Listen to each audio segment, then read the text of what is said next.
Assalamualaikum warahmatullahi wabarakatuh. Perkenalkan, nama saya Deka.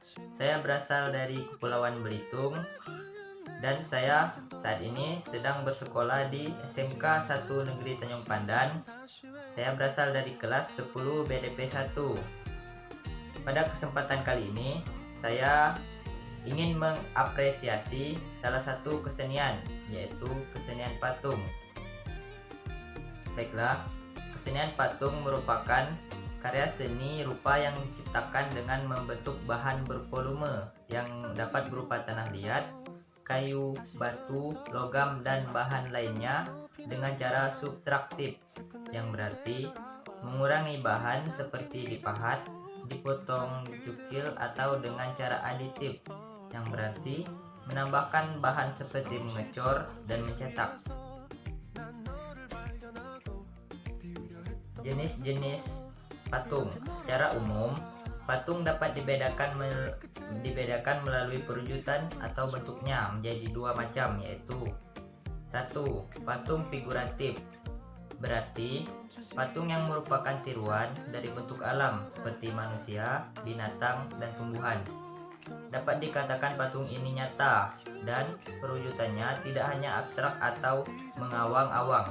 Contohnya patung pahlawan, patung macan, dan sebagainya. 2. Patung non-figuratif adalah patung yang tidak meniru alam.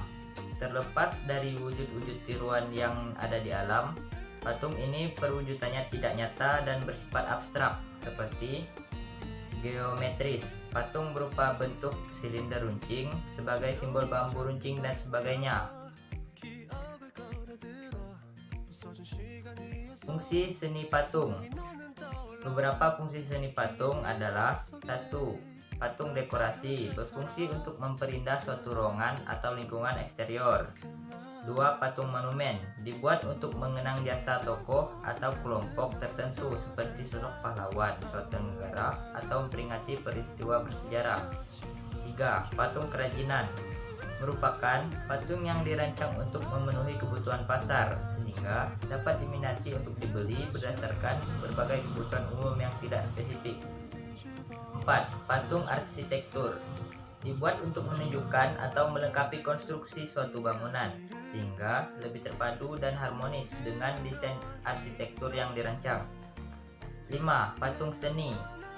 Patung seni atau patung murni dibuat hanya untuk kepentingan estetis dan dapat menjadi sangat eksperimental bentuknya. 6. Patung religi. Bagi beberapa agama dan kepercayaan, patung memiliki unsur dan makna religius dan digunakan sebagai sarana beribadah.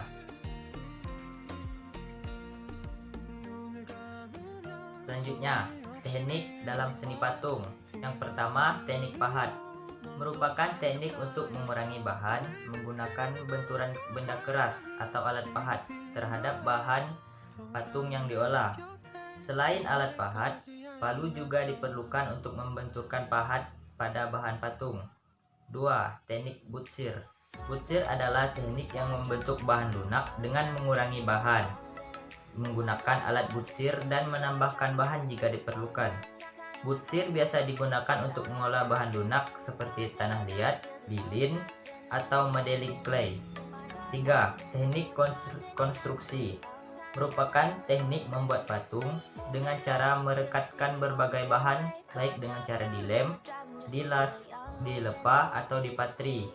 Bahan yang digunakan berupa semen, pasir, besi, plastisin, kawat, bubur, kertas, dan sebagainya. Yang keempat, teknik las, yaitu membuat karya patung dengan cara menggabungkan bahan ke bahan yang lain untuk mendapatkan bentuk yang diinginkan. Teknik las digunakan untuk menggabungkan bahan logam dan merakitnya menjadi bentuk tertentu. Sebetulnya teknik ini pada dasarnya merupakan teknik konstruksi pula. 5. Teknik cor, membuat karya seni dengan membuat cetakannya terlebih dahulu, lalu bahan adonan cor dituangkan ke dalam cetakan sehingga menghasilkan bentuk yang diinginkan. Dan yang terakhir, teknik cetak. Seperti teknik cor, cetakan dibuat terlebih dahulu, namun bahan tidak harus dicor atau dituangkan. Bahan lunak atau sedang dapat langsung dijepit menggunakan cetakan bivalve yang memiliki dua sisi simetris seperti kerang. Kesimpulan dari apresiasi saya kali ini, seni patung adalah karya seni rupa 3 dimensi yang diciptakan dengan membentuk bahan bervolume yang dapat berupa bahan lunak, sedang, dan keras dengan cara subtraktif yang berarti mengurangi bahan seperti dipahat dan dipotong, atau dengan cara aditif yang berarti menambahkan bahan seperti mencor atau mencetak. Baiklah, sekian apresiasi saya kali ini. Bila ada salah kata atau pengucapan, mohon maaf. Saya akhiri.